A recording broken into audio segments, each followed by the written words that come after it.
It's Championship Sunday. What is up, you guys? Welcome to Will Drum for Food. My name is Jeff.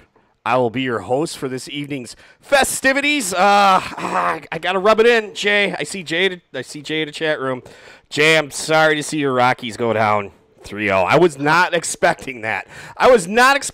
My friend. I was really worried about this series coming in.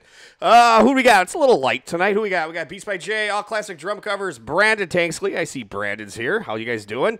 My guest tonight, Jay says we're very used to losing. So are the Brewers, man. It's been a rough 50 years.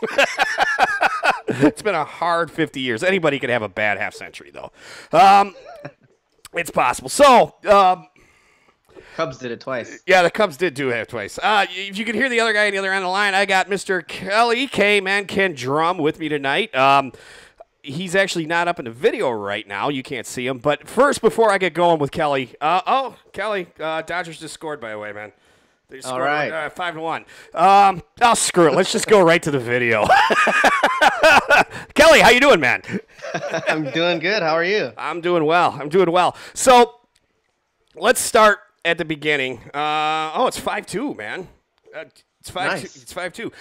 Let's start at the beginning. How did you pick up your instrument? Obviously you're a very competent drummer, so what led you to down this path that we're at today? I was already musical when I was maybe like 5 or 6. My whole dad's side of the family is pretty musical. I was singing for a while, but then my aunt, my dad's sister, met a guy by the name of Carlos Vega, who at the time was playing drums for James Taylor. They ended up getting married about a year or so later, and as much of a fan of music as my family was, we never went to concerts or anything like that up until just one year. We were like, oh, let's go see James. So we had backstage tickets when I was about 8 or 9 years old, and yeah, I got to see my uncle playing drums. I believe it was the Greek Amphitheater in L.A. And so we were backstage. I look at my uncle. He's playing drums. And then I look over and I see James Taylor from behind, completely different perspective. And then past James Taylor is, 8,000-9,000 people.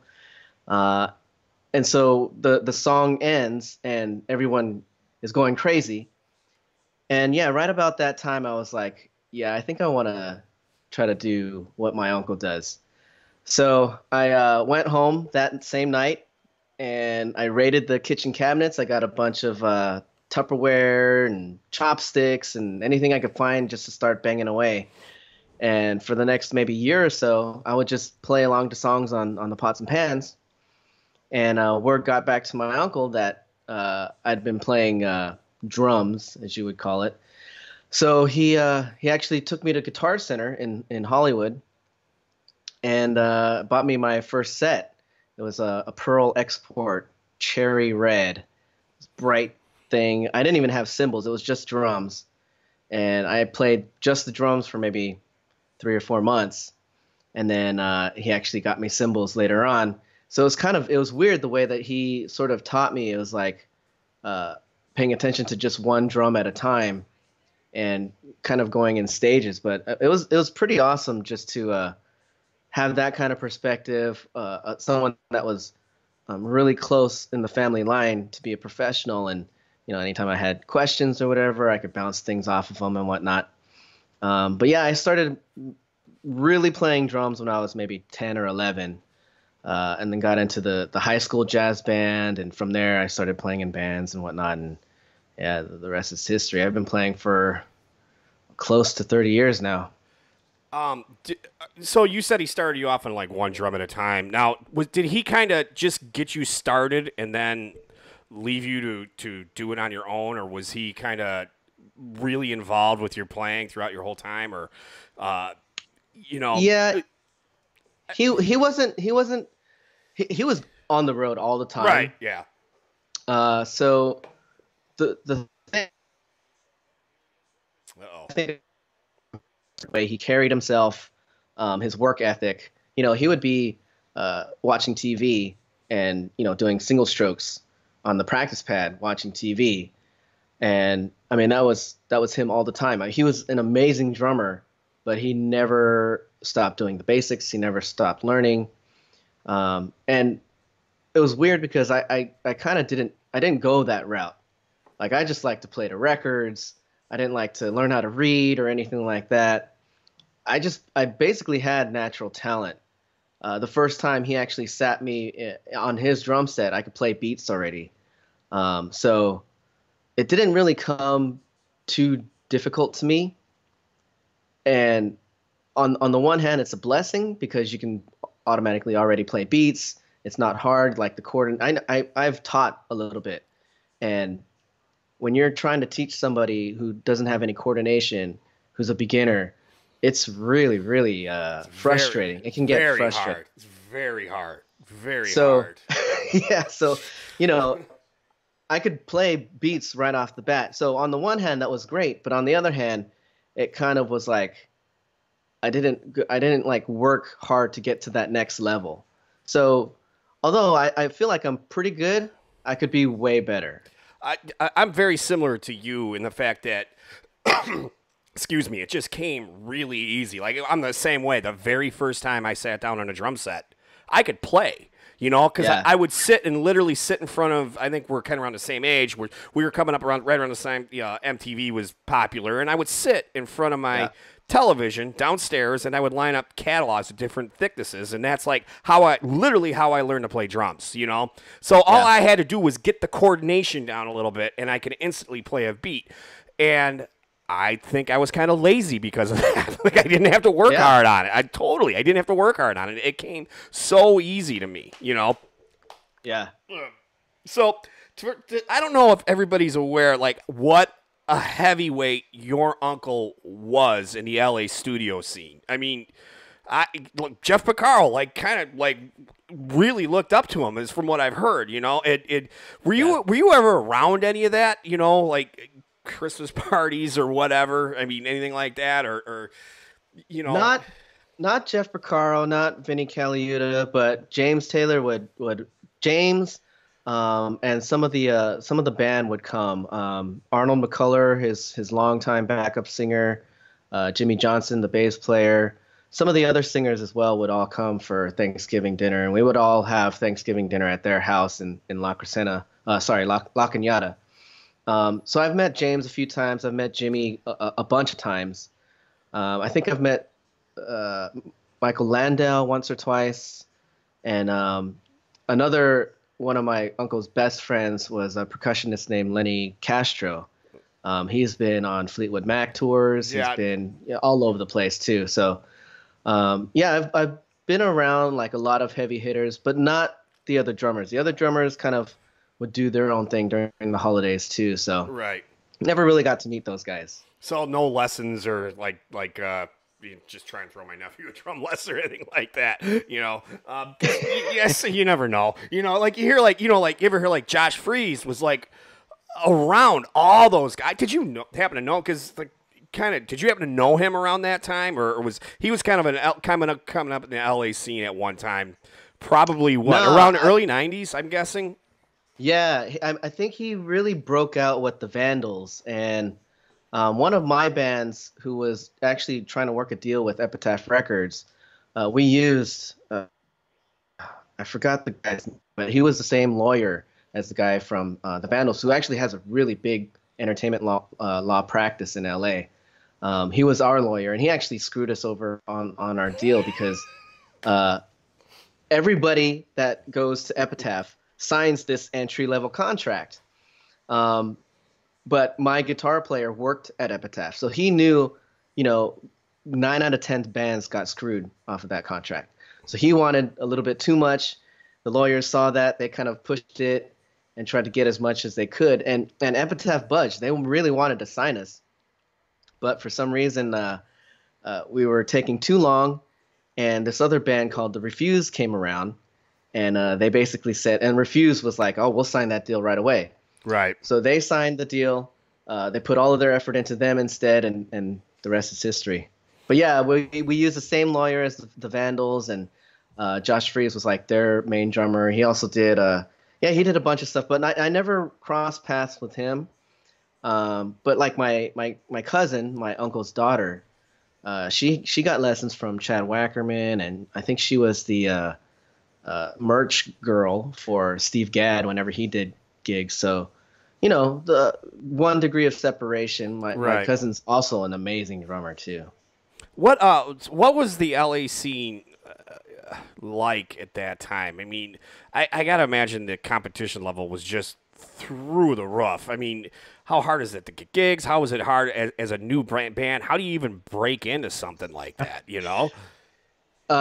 Getting gigs is actually quite easy. There's so many venues and so many like good venues like the Roxy and the Whiskey, House of Blues, all those mid-sized clubs. I mean, when you're first starting out, obviously you have to pay to play. So you have to sell a certain amount of tickets and whatnot, and you know you get maybe you sell 15 tickets, and all that money goes to the club, and then anything over that, if you sell 20 tickets, you can keep the rest of the profit that you make from those 5 tickets, something like that. That's usually how the deal worked back then. So getting a gig was easy because you just paid for it. Get paid. You're right. Yeah. You just paid for it. And then back then there was no phone. So, you know, if you wanted a video of your set, they charged maybe $150 for a video, and they had carte blanche because, you know, they would run the sound through the video, the soundboard through the video. So it's like you get this semi-pro quality video, and then you get whoever was running the sound through the board. So, you know, their video is going to be way better than any camcorder that anyone had. Right. You know, on the floor of the club. So yeah, getting shows was easy. Playing with, you know, one of my bands, we played with a band named Eve Six, Zebrahead, Hoobastank, some pretty popular names. So, you know, if you were playing in that mid 90s, 2000s, where like music was just going crazy, it was easy not only just to play a gig, but to actually get on a gig where there was some names where you can get noticed. And that's basically how, you know, things ran. You know, you played a show with a somewhat popular band, and you got noticed that way. And we actually, a few of the bands that I was in got noticed just because of playing shows with other popular bands.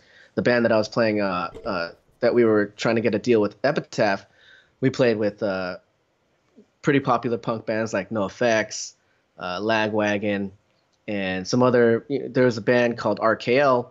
They disbanded, and one of the main guys from RKL started a band called The Other, which is one of my favorite all-time bands. I don't know if you've ever heard of them. If you haven't looked them up, The Other, they're amazing.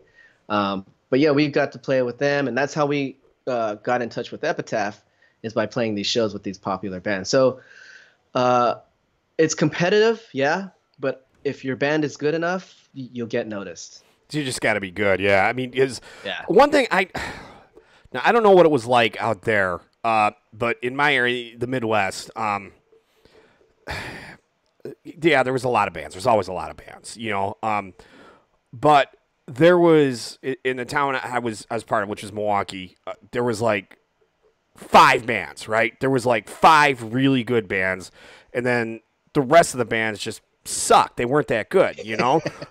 It's just the way it is, you know. They like you'd have those 5 bands. Let's say Milwaukee's it's not a big city, man. 400,000 or 500,000 people, something like that, you know. So obviously the talent pool is not that huge, but you know, you get those 5 bands that are really good, and then you get a bunch of other bands who are mediocre to not that good. You know, the product they put out, the albums they put out, they don't sound good. They sound like they were recorded in home studios. And, yeah, you know, like I would say, those 5 bands, which one I was a part of, our records sounded good. Like the albums sounded good, and now it's completely turned around. It's completely turned around. It's like, I hear bands coming out now, their albums sound incredible, first of all, because everybody's got Pro Tools. You know, anybody can go with a little knowledge and a few hundred, you know, a couple $1,000s and get a killer recording rig, you know. But the one thing I've noticed too is the songs seem a lot better. It's like the songwriting seems a lot better to me. I really don't know how that is. You know, how did where are you at now? And you're in Philly, right?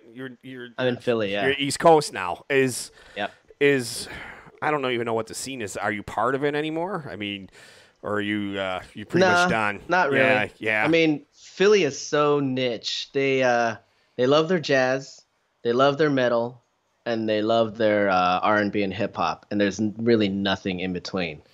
It's funny, is regular rock guy like me, there's nothing. There's nowhere to go. I used to play out in Philly in a cover band, like right off of Market Street on 3rd, I think it was, and it was the weirdest thing, man, because we're a cover band and we're coming through town. We got hired to play this chain of bars, right? And they put one in Philadelphia, and we'd come in and we'd play. And they would sit at the front row with arms crossed, like no interest in what we were doing. They just wanted to hear the DJ, you know. And then if we won them over, it was like a good night. Oh, it was a weird place, though, man. Like one night we were playing there, and the cops raided the place. The cops sounds like Philly. Yeah, the cops came in and raided the place, and I'm sitting there, I'm playing, and what do you do when you're playing? Never stop, right? You know, and I'm playing and I see a cop on stage with the badge around his neck, you know, and he's flashing the light at me and he's going, stop. I'm like, I can't, you know, I can't. He goes, stop or you're going to I'm like, all right, stop, you know. But, wow. Yeah, it was just a really, really odd vibe out there. I noticed. And it's just, yeah, you're right. Rock does not seem to be a thing out there, you know, so. Yeah. You know, whereas LA and other towns, but rock doesn't seem like to be a thing anywhere, man. You know, people don't play in bands anymore, man. They just don't, you know. I mean, there's a younger band around this area. They can't find a drummer. And they're like a metal band. They're good. And they're like, everybody that comes out to auditions like 35, 40, 45, you know, and they're in their 20s. And I'm like, I'd play with you, but, you know, you look weird like being that old guy playing with a young band, you know. Like, remember that movie, The Rocker, with the rain? Yeah. You know what's funny is, if you go on Craigslist, there's 50 million drummers looking for bands, and then there's 50 million bands looking for drummers. I don't know why they don't just connect with each other. Probably because the drummers maybe just aren't that good, or you know how it is, man. You know, it's hard. It's hard. Getting a band is the hardest thing in the world, man. It really is. I always say I love playing drums, but I hate playing in bands. You know, I played a gig. Yeah. I played a gig last night. I hope none of these guys are watching. But it was an awful cover gig, and it was 4 hours. I'm not joking, I would rather do an 8-hour day at my day job than go play one of these 4-hour cover gigs. It's miserable, man. You know, it's miserable. Nobody cares. Nobody wants to, you know, you're just it seems like you're annoying everybody in the room. You know, it just, it sucks, man. How dare you play over our conversation? Yeah. Uzi Boo Boo Doo Doo wants to know, what song have you always wanted to cover but haven't tried yet? Probably anything Rush. I've always wanted to be able to play Rush, but I can't do it. I'm not that good. What? Yeah, dude, you can play Rush. Shut up, man. I really can. I've actually tried. I was actually in a cover band in New York, and we actually had to get a drummer to play Limelight because I just couldn't do it. I ended up singing the song. I could sing it, but I can't play the drum set. It's just weird. He's one of those guys that I just can't emulate for some reason. He's too technical for me. He's very technical. Yeah, it's I always say I really fake it, you know, because you never went through your Rush phase. You never went through the Rush phase like most drummers do. I did. I actually did, and I love Rush. I saw them at Madison Square Garden. I had 5th row tickets. It was amazing, awesome show, but you know, I just never. There's actually a handful of drummers that I love. I've listened to my whole life. I just can't play their songs. It's weird. Yeah, it's. I went through the Rush phase. It lasted about 15 years, actually. It was a long phase, but yeah, it got to a point where it was like one day I just kind of realized I'm like, it's just not me. I'd always try to play like that, and it's just, I'm more John Bonham than I am Neil Peart. And I love Rush. It's the same thing. But I always say like, Rush fans they can be a little difficult to deal with sometimes. Yeah. I mean, especially with covers. Like, if you play one note wrong, oh my god. Neil didn't play it like that. Shut up. Let me see your Rush cover, dude. What made you decide to get into this whole YouTube thing? Oh, so that is Japanese guy. I don't even know his real name, but your Hato 45 or your Hato, yeah. That dude. So I think I must have just recorded something really quick, put it up on my personal YouTube, and he saw it, and he's like, "Oh, you should check out AC/DC.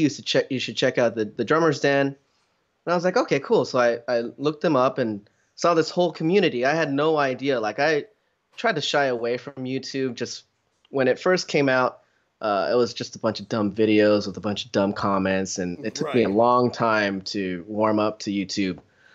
So when I put that video out and he reached out, and then I realized that all you guys are out there doing this, I was like, oh crap, this is actually a really cool thing. And then to actually get to know a lot of you guys, it's even better because you guys are amazing drummers, but even better human beings. And it's amazing how all of us all around the world, we have this common language and this common bond, and I just love it. I love being part of those communities. It seems like drummers seem to be a less competitive bunch by nature because, it's one thing I've noticed over the years. I think maybe it's because of just all the horrible crap we all take for being drummers, Yeah. I mean, I've literally had, well, I don't think you deserve equal play because you're just a drummer. I've had that happen to me though, and it's what? If we're so not important, how come there's so many of us that are playing in 300 different bands at one time? Exactly. The drummers are all flaky, man. No, it's not. Well, maybe we are, but it's because we have to deal with you psychopaths every time. Tell me about it. Yeah. But I think in general, some of my best friends are guitar players. But it's one was the best man in my wedding, but. But in general, we take a lot of crap for being drummers, So I think it's kind of like we kind of bond together a little bit, so to speak, Yeah, we understand each other's pain.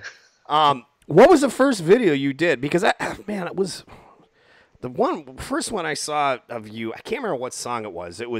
I watched. I'm like, man, this dude is good. You could kind of watch somebody and immediately tell right away if they could play or not, And what was one of the first ones you started doing? You remember? God, I don't even remember. The one that I mean, it had to have been a James Taylor song. I just can't remember which one it was. Okay, because I do remember you did a James Taylor song. It was really good. I don't remember which one it was either. It was either that or Rosanna, probably. Maybe it was Rosanna because I think I kind of put mine out right around the same time. Oh, maybe. okay. Yeah, because I did one because it's one of those songs like I was really afraid to cover that song. Like for me, more so than a Rush song, because like to me, like that is the one, man. If you mess that one up or don't play it well, you are gonna hear about it from drummers, and not fanboys either, from drummers. You know what I mean? Yeah. So I was really afraid to put that one out, and I think I did it with one of the karaoke tracks, and I think I even like played it and listened back to it. I'm like, that's not that bad. Maybe I'll put this out, because that was the one song that groove in general just eluded me for so much of my life. It's such a great groove, man. It's such a fat groove, and I still can't play it correctly. It's like you know what it's like? It's like hitting a home run. You try to hit a home run, and you just end up hitting the ball like off of the barrel, and it hurts your hands and it just feels wrong. Right. But when you hit that home run in that sweet spot, it just feels right. So when Right. you get into that pocket, You there? Did I lose you? shuffle, for me at least, I could just play that beat all day and just feel that be in that pocket, and it's just like it just feels right. It's a weird thing. I've tried to play that with bands, and because I'm always like, if I'm playing a cover band, I want to do Roseanne, I want to do Roseanne. I'm irritating about it because I just want to do that song so bad. And like, I'll try playing it with a band, and I just can never quite, it never quite feels right to me when I play it with a band. When I play it with a backing track or just by myself, it's fine, you know? Another song that's like that for me is Fool in the Rain. I've never really been playing. Yeah. I've never been able to really play that song with a band. It's something about it when the band starts playing, I lose it. You know, I think it's because I'm so in my head on that song. You know, that was another song that took me forever to get. You know, it's just it's something about that groove and that feel. What's funny is I have a kid. I have a kid that I teach. And I can show. I have video of this too. Bass by Jay has seen it. He is 11 years old. He just started playing drums last year, and he's he's really like, he looks at drums like a video game. You know what I mean? He wants to just take the hardest thing and play it, and he'll sit and work on it until he gets it. And so I like play Fool in the Rain or something for him, and he's like, I want to learn that. I'm like, oh, well, all right. First, you got to learn what a triplet is, you know. And like, we'll get to that, you know. And then one day, he'd been playing about a year, and I just, all right, let's just try it. And I had a 45-minute lesson with him, and by the end of the lesson, he could play it. I mean, he's not playing it with like the groove is, the feel isn't there. I mean, he's playing it like an 11-year-old kid is been playing drums for a year. Yeah. But the fact is like he could play it. You know, I couldn't play that song until I was 35. Well, you're a good teacher, man. I guess maybe I am. I don't know. Yeah, Jay saw the video, man. I posted, like, I'm in lessons and I'm taking a video of this kid. I'm like, I gotta send this to somebody. So I sent it to a couple of YouTube drummers. I'm like, check this freaking kid out, man. You know, like other drum teachers come in. I'm like, look at this. Look at what this kid's playing. you know, but he's like he's not a prodigy, but he almost is a prodigy. You know, it's like, it's to a point where it's like I'm gonna have to pass him on to somebody that knows more than me, because I'll just at some point I'll just start screwing the kid up. That's funny, man. That's awesome.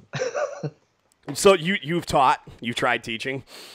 I've tried. Yeah, it's probably not something for me. Like, if somebody wanted a coach who already kind of knew how to play, I would be open to that. But teaching beginners, I don't think I have the patience for it.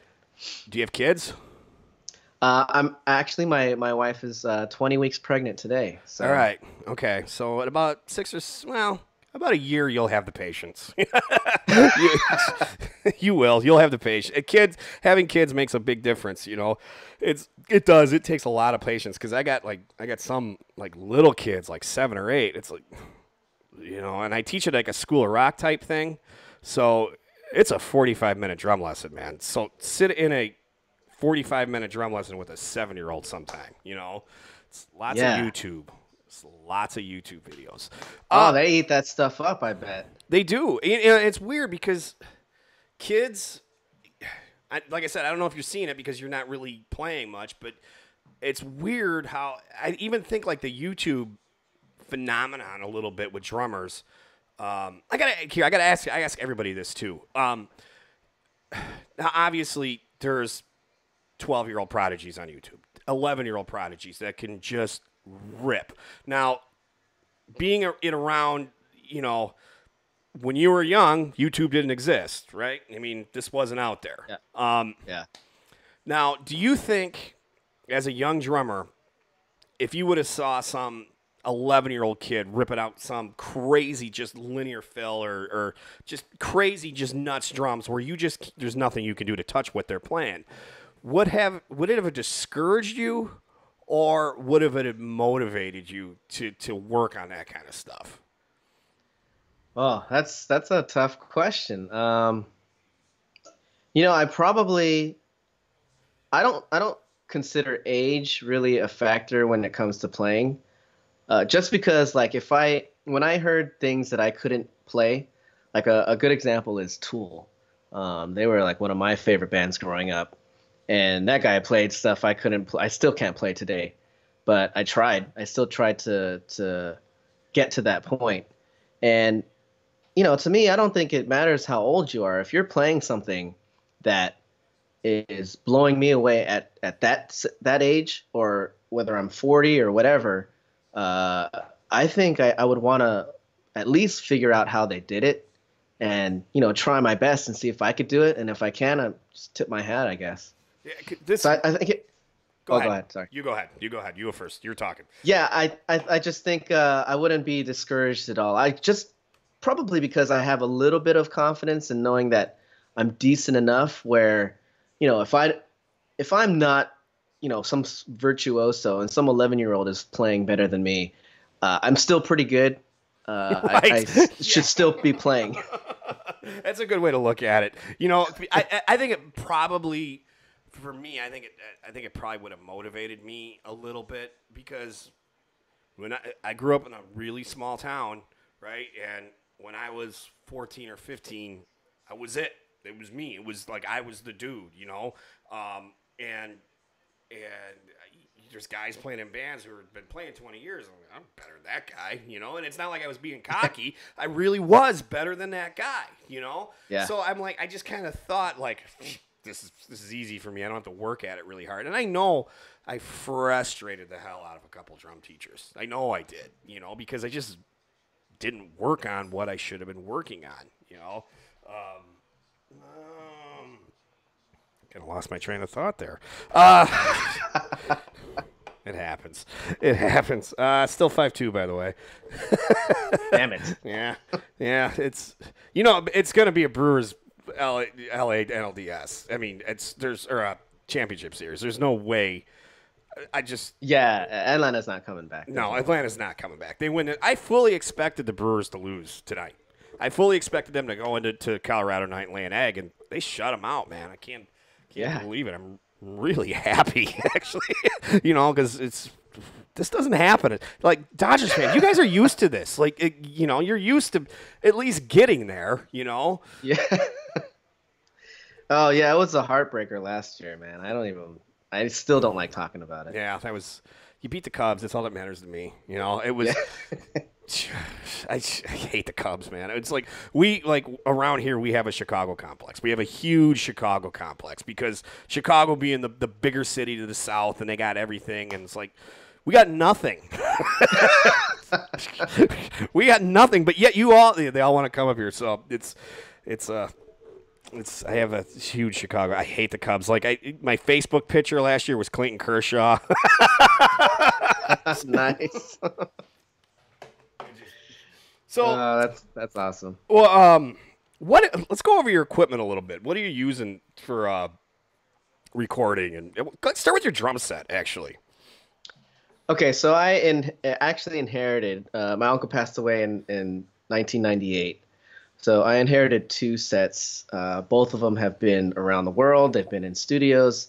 They're both DW sets. One is it's a cherry red stain. 4-piece DW kit with the brass or gold hardware, I guess. The other is a 6-piece champagne sparkle DW kit. Both sound amazing. That's one thing that I think I was spoiled when I was a kid, inheriting DWs and being able to play like on the on top of the line stuff. Yeah, I was actually very lucky. He was also endorsed by Paiste, so I had Paiste signatures all growing up. The only bad thing about those is they break really, really easily. So I switched over after he passed away. I switched over to Zildjian, and I actually have the same Zildjian cymbals that I got way back in 2001, maybe. So it goes to show how, at least in my opinion, how more durable Zildjian cymbals are. I still have the same crashes, the same ride, same hi-hats. I've had the complete opposite experience. Like the Really? past, yeah, like the past like 10 years. I've got a Zildjian medium thin crash from the 80s that just keeps on ticking, man. Just never, it's fine. No cracks, no nothing. Every Zildjian cymbal that I bought that's newer has not lasted. It's just not. I've had Dark Custom K crashes. I've had, obviously, an A Customs is a thinner crash, so that's not totally surprising, you know. But I have not had. I even had one of those big, heavy Z-Rock Zildjian crash, just cracked on me. Wow. I have not had good luck lately, so I just switched. I'm starting to switch to Peisty. I'm going in the opposite direction, but I kind of like the way Peisty sounds more. I mean, you know, I love the way Pisces sounds. yeah. I think it's kind of like maybe it's just time for a change type thing, you know. But getting back to those kits. So these are 90s DWs. So this would have been before they started building their own shells in house, then, correct? So this would be the Keller shells. Yeah. Awesome That I drum. don't know. Like, I think they are, because if they're mid 90s, yeah, those got to be the Keller shell DW drums. Killer drums, man. They really are. I know the Champagne Sparkle is actually probably early 90s, and the Cherry Red is probably 95, 96. Okay. So they got to be, yeah, they're probably the Keller shells. What about snares? You using DW snares? Or I think I see a Black Beauty on your kit sometimes. You have Yeah, a it's a Black Beauty. That's the 5x14? only snare I use. Yeah. That's the only snare? Yep. Why? Yeah, what else would you use? If I had the money, Right? I'd probably have one. I could probably sell like 6 of my snares and get a Black Beauty, but then all I'd have was that Black Beauty. I mean, really, that's all you really need. Seriously. I've got a couple Supraphonics, and I really love Those are Acrylites. awesome. Yeah. I love Acrylites. Love them. I have like tons of it. I think I have 6 Acrylites right now. They're all the same. I don't, maybe You can 5. send one over here if you want. I've got 5. I have 5. Wow. I have 5. I have one, but some of them sound different than other ones. Like I have a Keystone badge, which is an early 60s or mid 60s Keystone badge, which it sounds different. I love old drums, and I really, really love old Ludwig snares. I love them because it's just, to me, that's what a snare drum should sound like that Black Beauty. Yeah. You know. Yeah. What are you using for recording software? Okay, so I've got 2 different setups actually. For drums, it's completely different from all the other instruments that I play. Like if I'm singing or playing guitar or whatever, I use my iMac and I use Logic, and I've just got this M Audio 2-channel interface thing. But for the drums, I take it back maybe about 10 years, and I'm playing into Pro Tools LE on a Digi 008 rack kit. So it's got 4 preamps, and then I actually have 2 separate 2-channel Behringer preamps. So there's 8 total mic amps. Run it into an old version of Pro Tools on an old iMac. And basically, it's all Audix, the Audix drum mics. Mm-hmm. And that's pretty much it. I don't do hardly any effects or EQ or anything like that. I just try to make sure that the drums stay in tune, and they just stay in that room all day. It's temperature controlled. So basically, all I have to do is just go in there and press record and press play. How many instruments are you proficient on other than drums? Just drums? All right. Just drums. All right. How many instruments can you play a song on? Let's put it that way. Well, I can kind of like play guitar and bass maybe 4 measures at a time. Okay. All right. Maybe piano I can play like 2 measures at a time. And then singing, I'm okay at singing, but definitely drums is up here. Everything else is kind of like down there. Did you play piano too? I mean, were you? I'm sorry if you said this earlier. Did you play anything before you started playing drums? No, I would just sing. Just sing, okay. So you never your parents never made you play piano or anything like that, or no in a school band? I wish. Yeah, my mom made me play piano. Like, she made me play it, and I hated it. Just hated it. I hated it so much. You know, all I wanted to play was drums. And I think I just, like, irritated her so much that finally she just gave in to let me play drums, you know? Probably because she think, oh, he's really not going to, like, stick with this, you know? But I really wish I stuck with piano. I really do because, you know, I don't think I was, like, terrible at it. You know, I was only, like, 7 or 8. I played it for, like, 3 years, and I don't think I was terrible at it, but I can still play the Pink Panther. I can actually still play that to this day. What are you using? So top down, when you go to shoot a video, how long does it take you from, do you actually learn the song, or do you just are you kind of like just grip it and rip it type? I would say 90% of the covers that I've done so far are songs that I know like pretty well. There's been a handful of songs where I've never played before or I've never even heard before. So if that's the case, usually what happens is I'll hop on the set, I'll play it maybe 3 or 4 times through, and then I'll just hit record on the cameras and Pro Tools and see what happens.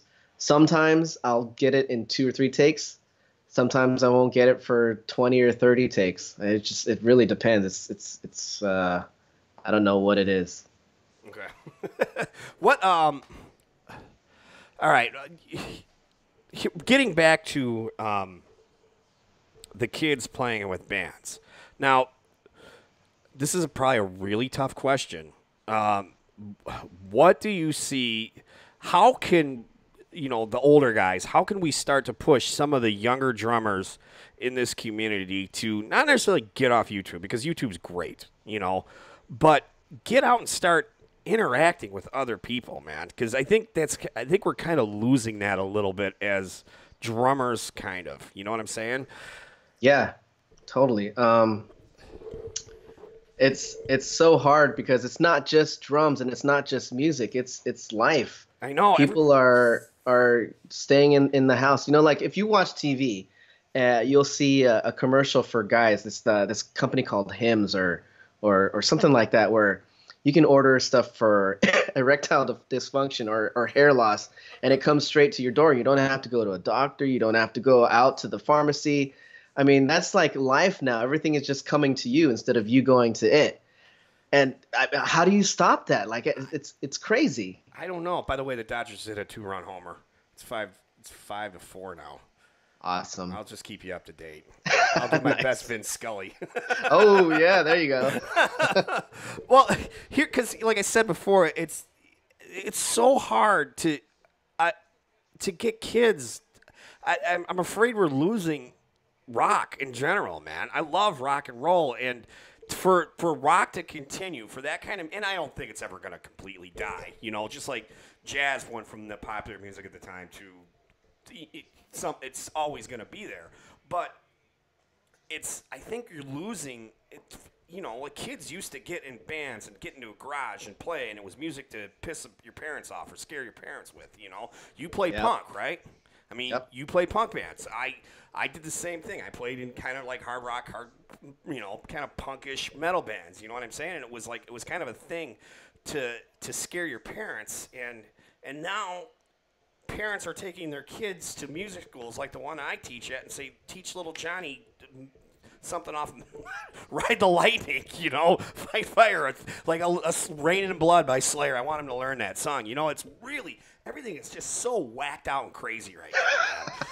It's so freaking weird. Like, I get these parents coming in and they want their kids to play rock music, and I'm like, gosh, I can't imagine my dad ever taking me to a music school and wanting me to learn how to play, you know, a Metallica song or an AC/DC song or something like that. I realized he didn't grow up with that kind of music, but like my dad was into jazz. You know, he was always like trying to push me to play jazz. That's what the good guys play. You know.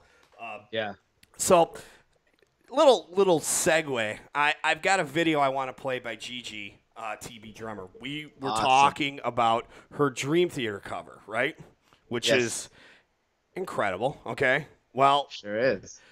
this one is going to be her actually playing with a band. I don't know if you've seen this one or not. I don't think I have. No. But she's doing YYZ. So this is GGTB. From where's she from? Brazil, I think, right? I think she's from Brazil. Yeah, this girl's got it, man. So here's Gigi. I'm going to go to the bathroom and grab a beer. I'll be right back while this plays.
I'll tell you what, man, I couldn't play that when I was Yeah.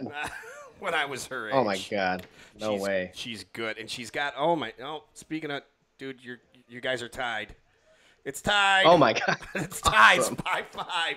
Can we just get this? Can we just get this championship started? I mean, I don't want to wait. No kidding. I don't want to wait till Friday, man. I want this to go right now. It's gonna be fun, that's for sure. She's I'm going. Tickets go on sale tomorrow. I'm gonna try and get tickets for probably game 2. She is really good, man. I showed a video of her doing that Dream Theater song to one of my students. He's like, "Oh my gosh, man!" But it's the same thing. It's like the kids are. I don't know if they're better now. Did they seem better to you? You know what I mean? Like when you were a kid, or what? I don't know, man. They're out there for everybody to see.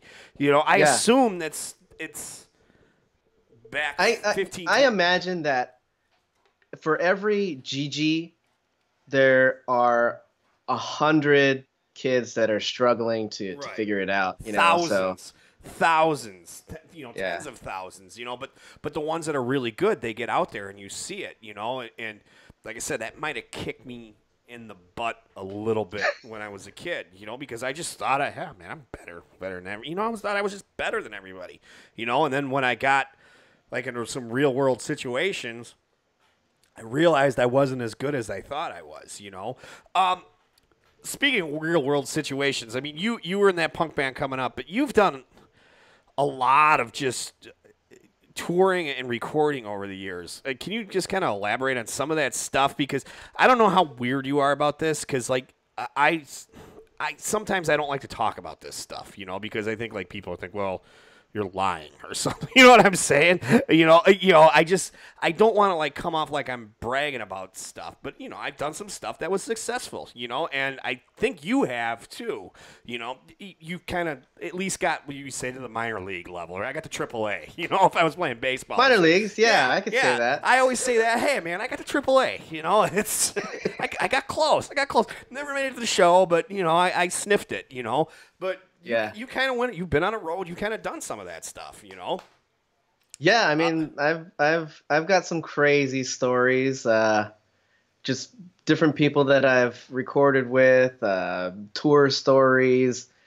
So I mean, I don't know if you want me to get into like specifics, but just maybe rattle off some stuff if like maybe somebody could buy some of your stuff off of iTunes or something like that, if you got anything out there, like I don't know if I've ever mentioned this, but the intro music that I play to every show is actually from both my intros. Okay, so the slide music that's playing at the beginning and the actual song from the intro is my band Red Belt, who a bunch of 40-year-old married guys who don't get out and play very much anymore. But, at one point, we did South by Southwest. We did some stuff like that, We got stuff on the radio and things like that. But, it's stuff like that, man. If you got stuff that's out there, if you got product people can buy, talk about it, Yeah, actually, I just flew out to L.A. 2 years ago to record an album with a band that I was in for a while called The Beaters. That is on, iTunes, Spotify, all those places. The album's called Out of Phase by The Beaters. Probably some of the best work that I've done, not just me as a drummer, but music-wise. Like a lot of the stuff that I've played on, and I don't want to, bash any of the bands that I've been so fortunate to play with the people that I've been able to play with, and a lot of the guys that I've played with are amazing guys that I'm still friends with today. Not bashing them at all, hands down, amazing opportunities. But music-wise, I've never been in a band where I played the music, and it was like, how you listen to songs sometimes and they'll give you just like the chills or the goosebumps, and you just get this sort of emotional feeling from listening to a song. Mm-hmm.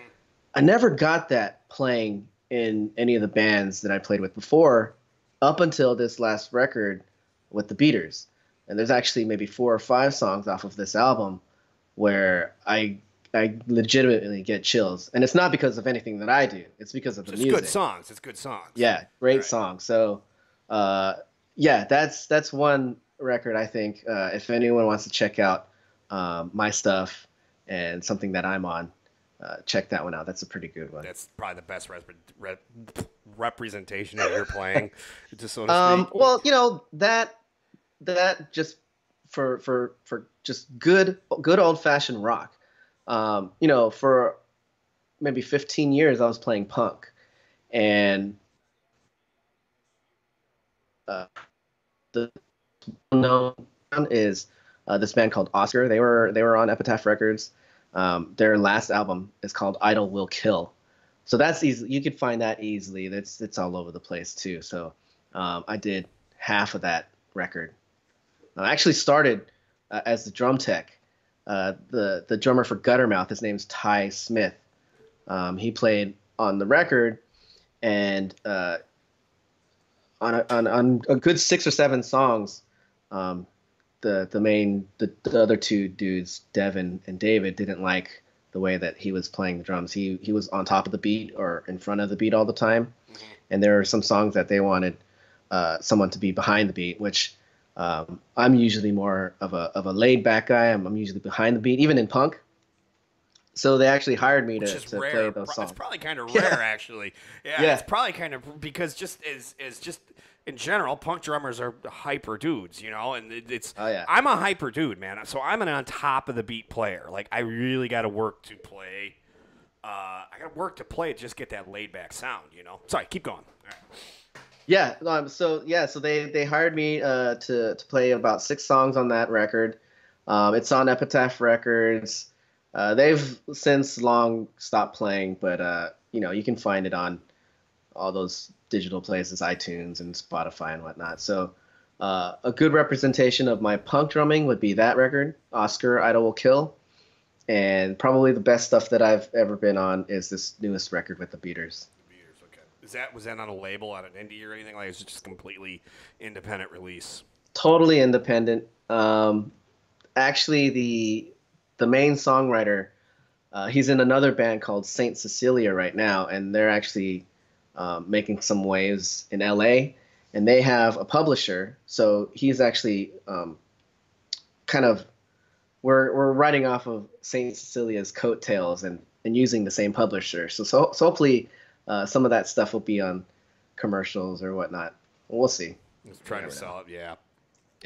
Did you ever do some of those nasty punk tours where you're just sleeping on people's couches? And I mean, that's a special person to do that, man. I don't think I could do that. I like my comforts too much, you know. That's hard. That's a hard life, man. It really is, you know. Well, I mean, I haven't actually toured. Oh, I take that back. I did tour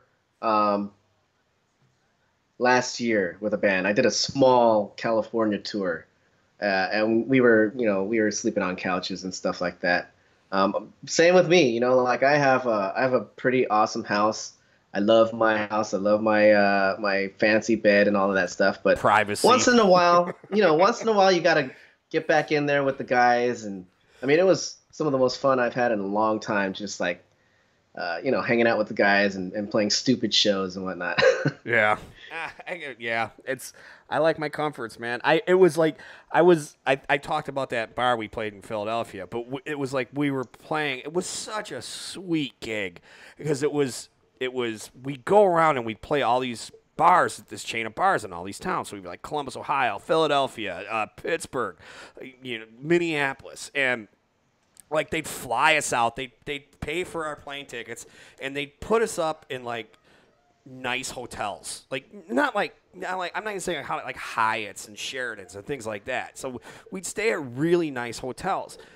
We were so freaking spoiled because when like the economy, this have been like geez, yeah, like 08. It was like 07 and 08, right? 06, 07, 08 were those years right there. When the economy like started to tank, they're like, well, you know, it's kind of costing a lot of money for you guys to fly direct. So we're going to have to like start, because we'd always take direct flights, you know, and then we're going to start diverting you through Philadelphia. We whine and we cry about it, you know, and like we started out with like an unlimited bar tab. We had an unlimited bar tab, and then they dumped it down to like $200 a night, and we whined and we cried about it. So then I think about like you sleeping on somebody's couch. You know, I'm sleeping in a nice, comfy bed at the Hyatt with my $200 bar tab hung over in the morning. You know. Well, at least I'm not sleeping on a couch, man. We lived like rock stars. We did, and it was a cover gig. It was a cover gig. But I mean, that's where it's at, right? yeah, it's where it's at. Guess what? It all went away. Imagine that. They couldn't keep those expenses up forever. Yeah, I mean, it's such a shame where music's at right now. I mean, to go from the heyday that it was at to where it's at now, it's just kind of like, it bums me out to think about it, you know, like people don't. It sucks, man. You know. Yeah, I mean, I remember actually. This is a cool memory. I actually remember my uncle showing me his itinerary book. They would actually print out a book. It was nicely bound. Everything was perfectly typed, and it just had everywhere that he would. And this is like a world tour. Mm-hmm. So you've got like probably 100 pages, 150 pages of just like, okay, sound check, 4 o'clock, check into the hotel. I mean, every little detail. And it was like top of the line hotels, the best arenas, you know, like best restaurants, everything. Like, everything was just top notch. And I'm sure James Taylor still does that.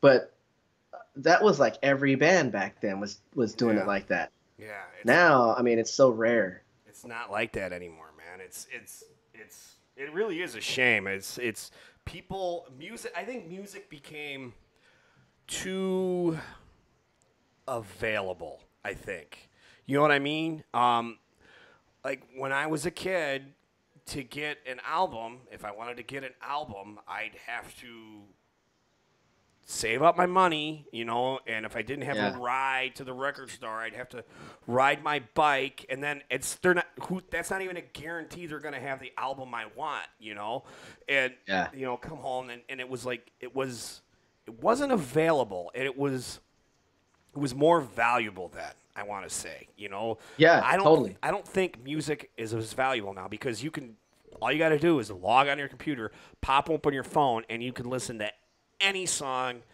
you want. And that's, I think, a lot of the older bands, like the 70s bands that are blocking stuff on YouTube, I think they're making a huge mistake by doing that. Because to me, that's right there is they're shutting off a potential revenue stream for future listeners. You know what I mean? 15-year-old kids, 13, 14, they don't get their music like I got my music. You know, they don't listen to the radio. They don't, and then go out and buy an album. They go on YouTube and look for it, you know? And I really think these bands are shooting themselves in the foot. And it's like the biggest bands in the world, dude. It's not like, you know, it's not like Steppenwolf or some shit like that. It's like, it's freaking Led Zeppelin. It's Fleetwood Mac. The Beatles. The biggest bands that ever existed in this world. And they don't want their music to be heard on YouTube unless it's through official channels. I think that's a huge mistake. I really do. I think it's an incredibly stupid business decision on their part. You know? I mean, I don't know why they do it in the first place. They get the money. Really... Yeah, they get the money from it, you know? They get the streaming revenue, you know? Why would Led Zeppelin block somebody doing say like Cooper Drummer, okay? Cooper Drummer does a Led Zeppelin cover. It's going to get 1 million, 2 million views. They're essentially taking that revenue out of their own pocket. It's an incredibly dumb business decision, you know? Yeah, it blows my mind. I don't understand it. All right, we've been going for a while here, but let's talk a little bit about still 5-5, I think, by the way. Let's talk a little bit. Yeah, it's still 5-5. Dodgers are up. Nobody out. Top of the sixth. Matt Kemp is up, by the way. Let's talk about what you're doing nowadays. I've talked a little. I've told you. I think I sent a message to you and said I really enjoy your podcast. I haven't listened to a whole lot of them, but I've listened to a couple of them, and I really enjoy it. So let's talk about a little bit about your podcast. Where you want to go with that? Yeah. Go ahead and plug it, man. So one of my favorite bands that I was in called Freaks back in the late 90s, early 2000s. The guitar player and I have always kept in touch. We're super close. He is actually, after we disbanded and kind of, started going the family route and kind of was like, okay, we're not really, music's a great hobby, but that's pretty much all it's going to be. Um, Kind of putting our grown up shoes and getting to work. He actually got in way of media, so he actually finds different areas on mobile devices or tablets or Hold even on on the computer. one sec. Can you go back and say it again because you actually cut out for a second Oh, after you did the yeah. family route. So you were out for about 10 seconds. Oh, okay. So yeah. So he got into mobile porn marketing. Mobile So he what? Well, hold on. Mobile porn Yeah. marketing? Yeah. He's actually Really I'm really sorry that got yeah. blocked out the first time. Yeah, that one always turns some heads whenever I bring that up. But yeah, he's one of the biggest porn marketers out there. He goes on these amazing business trips with like the owner of YouPorn and Pornhub, and it's a So crazy what are life these to live. addresses? I'm asking for a friend here. Hold on. I got to write all this stuff down. 1 second. I think it was YouPorn and Pornhub. Never heard of those. Never heard of those. Yeah, me neither. I'll have to ask my friend about those. As he's into that stuff, not me. I have no interest in anything like that. Okay. All of our friends out there. But yeah, so he's in the porn industry right now, porn and marketing. I'm actually in the game industry. I do game writing for a living. I also do some graphic design. I think that's pretty much. Oh, I do some travel blogging as well. So we kind of mix those things in with music, and we also talk about he's a dad. He loves being a dad. He's got 3 kids. I am a future dad, so we like to talk about dad stuff. I don't think there's enough dad material out there. So, we try to tie that in with the music and with the tech and both of our industries. And yeah, we end up just kind of shooting I don't know if you can cuss on this, but shooting the Yeah, you can crap. swear all you fucking want. Yeah, I don't care. Yeah. Awesome. Cool. Yeah, we just shoot the shit. We talk about whatever's on our mind, and sometimes it goes to places that we would never even think. Like the last episode we did, I kind of announced to our listeners that my wife was pregnant, and somehow it got to the topic of abortion, and we were just like, "Whoa, how the hell did we get here?" It got real dark real quick, so we had to try to figure out a way to get it back to the happier, brighter side, and we actually ended up was able to do that. But yeah, we just go on these crazy tangents and crazy roads, and it's just fun to do. It's awesome. Do you edit any of it, or is it just as it happens for the most part? I do edit it. I edit mainly for things like ums and uhs and pauses, which happen actually a lot more yeah. than you would think. Yeah. But yeah, editing takes maybe 2 or 3 hours. But I try not to edit any like real content out. Usually the content stays. So you're just chopping out the mistakes then. Okay. So Yeah. anything gets too weird, you leave that in because obviously that's good for listening. It's good Oh, material. Yeah. Yeah. It's good material. I mean, when you're covering the porn industry, the gaming industry, I mean, basically you can talk they're similar, about, I bet. I bet they're similar. The porn industry, the music industry, it makes they go hand in hand. They really do. It's weird in a weird way. Like especially with games, because there's games out there that are people out there try to blame everything on games. People try to blame everything on Marilyn Manson. People try to blame everything on they try to blame everything except for themselves for what's going on. And it was the same thing when I was a kid. People tried to blame Judas Priest, and they tried to blame Iron Maiden. Yep. It's ridiculous. It's not the games. It's if you were what games have you worked on? Anything that we would know or? I've just done indie stuff. Indie stuff? I actually worked on 3 games. None of them have been released. I'm actually working on a game now that we're going to release. early next year. So hopefully that'll be my coming out party. Yeah. How'd you get into that? I mean, I suppose are you kind of I assume you're kind of an artistic guy, you know? If it wasn't for art, man, I would be totally screwed. Yeah, so I'm an art guy. Yeah. All right. Were you you an artist in school? I mean, could you draw, or is it just like the computer became your tablet type thing or something like that? Or Both. I started drawing when I was like 3 years old. And then my dad was a graphic designer, so I started doing graphic design 13, 14, going to his shop during the summers and working there. And that kind of was my full-time job for, I don't know, 15, 20 years. And then I was like, okay, well, graphic design, I've pretty much hit my ceiling. If I want to make any more money, I got to go back to school. So I went back to school for writing, and I went to this place called Full Sail, which is based in Florida. Yeah, at the recording school. Yeah. So yeah. Their model is actually really interesting, because you've got people that are going there for recording not only music, but for the sound for movies and commercials and games. You've got directors going to learn how to direct movies. You've got like every facet of the entertainment industry is going there to learn something. So if you're smart, I don't want to interrupt real quick, but I'm an audiovisual tech. So I'm an AV tech for like corporate events. So cool. like the big cliche is corporate AV is where rock and roll dreams go to die.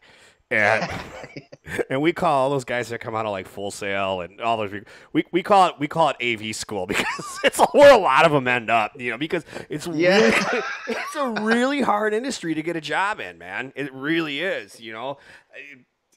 Face it, it's like making it in the music business. It's your chances are there's a billion people trying to get into it, and only the really good ones.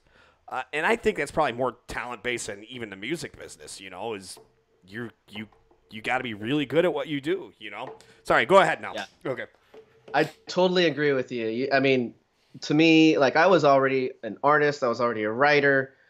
So to go to this place, I knew. I knew I would learn some things that I hadn't learned before, but the main reason why I went to the school is for the networking, because I knew I was going to be taking classes with directors, with game designers, with producers. So if you kind of angle it right and you meet the right people, they're going to get in there, and some of these guys are actually going to find real jobs. Right. And if you know those people, and if they so happen to need a writer, they might call you up, which is actually exactly what happened. My partner, we started a game company. He called me up. I actually didn't want to get into game writing at all. I wanted to write for commercials and do scripts and whatnot. He actually called me, and he needed help for his final project. They needed a writer for their game. So as a favor, I said, yeah. I came along on the team and actually fell in love with it. And I was like, oh, well, you know, you and I work well together. We've been friends this whole time. Why don't we try working on a game? So we tried this game. And actually, we put it on the shelf for technical reasons. But it's a game that after we're finished with this game, we're going to revisit and put that game back out. So him and I have been working since we've gotten out of school. We started a company, and yeah, it's basically because of that school is why I'm in game writing. What kind of game is it? So the first game, which is now shelved, is a mobile game, and it's basically you're this guy, you're this white collared business dude, and you're just trying to get from your house to your office, and it's based in New York, so you have to go onto the subway, and just one day everybody just gets in his way at certain different points in time. So he's just it's kind of like that movie with Michael Douglas, Falling down. Yeah. Love that movie. So yeah, that's basically the game. He just like blows up, and he just kills anybody that gets in his way. So that's the premise of the first game, which got shelved because my partner got a job at this company called Miniclip, which is the second biggest mobile gaming company in Europe. So he's got kind of like a no compete. So we're trying to find a workaround where we can release the game and he's, doesn't get in trouble and whatnot. But the second game is a game that we're developing for PC, and it's a story-based game. So you play this girl who's in the forest, and you basically just kind of follow her story through the forest as she goes along, and she finds clues about her grandfather who had passed away, and he left her a tinderbox, and inside the tinderbox there are clues that she has to do with his past and why when she was a young girl, he was like this happy, loving to be a grandfather type person, and then all of a sudden, he turns into this recluse, grumpy old man, and then just dies. And she wants to know what happened. And there's a reason why he had this total reverse in character, and in that game you have to figure out what made him go kind of crazy, I guess. So, here's is this kind of like is it similar to like trying to get signed as a band? Is like you got this game idea, right? You write the game and you're trying to pitch it to developers or what? Yeah, okay. It is 100% almost exactly the same. Yeah. All right. So as soon as you thought they were out, they pull me back in. So it's basically you're doing the same thing, man. Yeah.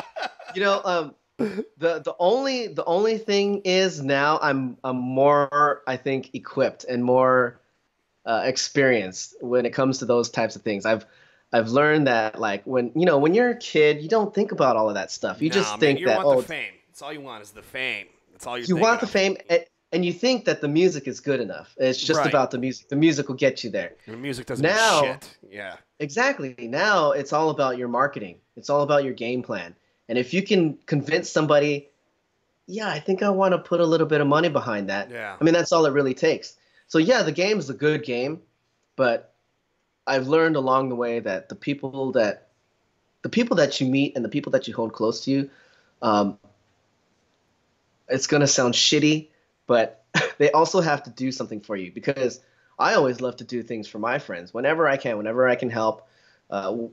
Whether it's anything, whether it's for something for music or graphic design or even just a shoulder to cry on or whatever, I'm always there for my friends.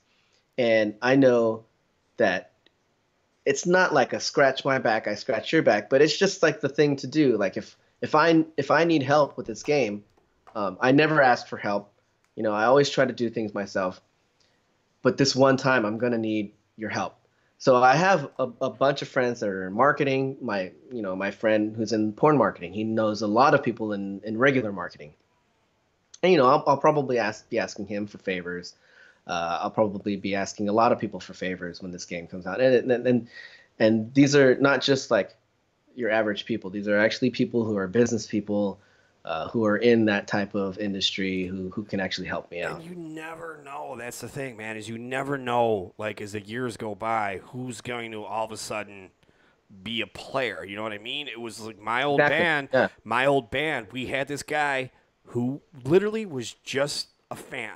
He was just a fan. He was a guy that really loved the band. He went to Marquette University, and he was a writer for their school newspaper, right? Ended up becoming the editor at Metal Edge magazine, like 2 years later. Nice. So you never know over those years who's going to end up scratching your back, so to speak. You can't go it alone. It's too hard to go it alone, So, yeah. So you think this game is you think you're gonna find something out of it, or you're just kind of hoping, or? Well, we're definitely we have a company based in New York, a marketing company, who's actually really excited about it. The only reason we haven't actually presented to them yet is we're waiting until the game. Actually, I don't know if I should be saying this like in a public venue, but we're waiting. There's nobody watching.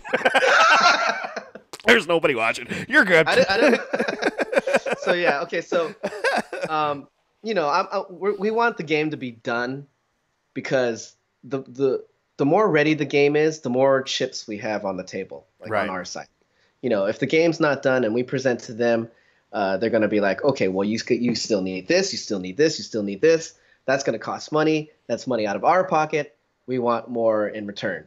So if the game is completely done and we can release it without their help, they're only helping the marketing aspect of it. So they don't have as many chips on the table as they would if the game was still, being developed. Got it. But yeah, they're actually really they're really excited. They can't wait for our presentation, and they're actually one of the biggest up and coming marketing companies in New York. They're called Group 8. So that's one of the things that is like is a cool thing that we're I guess not. I don't like to ever put all of my eggs in one basket, but it's a pretty big egg. Yeah. All right, man. Well, we've been at this for an hour and a half, and it's crazy. I could talk about this crap all night long. I really could. I we could probably get into war stories. We probably have similar war stories. Did you ever come through? Man. Did you ever come through Milwaukee when you were on tour with any of these bands? Never came through Milwaukee. What about Chicago? Milwaukee sucks, man. It's got a shitty music scene. Actually, I had a chance to go to Chicago, but I never actually made it out there too. I've only made it to a handful of cities, and that whole section in the middle, I've just never been. I've been personally, but not with a band. Cause it's weird, because the Midwest had kind of a thriving punk scene for a while. Like Promise Ring was from Milwaukee. Jeez, man, was Jesus Lizard? Were they from Chicago? I don't know. Smashing Pumpkins is from Chicago. Obviously, Smashing Pumpkins was from Chicago. Minneapolis too. Minneapolis still to this day has like a thriving music scene. Maybe it's because it's so cold up there, but they still. Oh, it's cold. It's like, dude, I'm from Wisconsin, and I played a gig in Minneapolis. It was a cold like I have never felt before. Like my knees got cold. Like I'm from Wisconsin. I'm used to, in winter it'll hit 0 or whatever. Up there, it's like a different feeling, man. But yeah, Minneapolis has got a pretty good scene. Actually, there's a city north of Milwaukee. It's called Appleton. It's a really small town. You've probably never heard of it. It's maybe 100,000 people, 50,000 people, but they do a music festival up there. They actually, in this area between Green Bay and Milwaukee, there's this town. It just has this thriving music scene, and all these bands come through on the road and they play there. And they do this festival every year called Mile of Music. They've got about 500 bands. They're calling it the South by Southwest of the Midwest. They got like 500 bands from all over the country playing up there. And my band played it 2 years ago. And, we were looking for times to do it. I had like 3 gigs that weekend because I'm a whore. That's what I do. And I'm like, the only gig we could do is like noon on Saturday. So I had a gig the night before. I got up at 6 o'clock in the morning, drove the whole drive up there. And my wife with me and a friend of hers. I'm like, this gig is going to suck. There's going to be nobody there. And because we're playing at noon in a bar at noon. So we get out. We couldn't find a place to park because the city was just crazy, people everywhere. We go on, we sound check. It's like 10:30 in the morning. I'm like, this is just gonna suck. Nobody's gonna be there. We go on at noon, and the bar is like half full. And by the time we got done, the club was just ass to front, packed all the way to the back of the room. At noon, I couldn't imagine what this place was like at 7 a.m. And I had to go back here to play some stupid festival gig. I'm like, God, I just don't want to go home, man. It sucks, but there's a scene, there is a scene somewhere. So it's still out there. There's still hope, but I think I don't want to be a pessimist, but I don't see rock being a viable, commercially successful art form. It's always going to be there. It's going to be like jazz. I think it's going the way of jazz. It's the new jazz. It's not necessarily a bad thing. You get rid of a lot of the corporate crap by doing that. That's true. So, all right, my friend. Cool, man. Knock it off. I'm gonna. It was a pleasure if you ever run out of drummers to interview, I'll come back for sure. We'll talk. We'll share some war stories, man. It's Yeah. all right, my friend. I will talk to you later. Thanks for hopping on the stream, guys. Have a good night. Alrighty.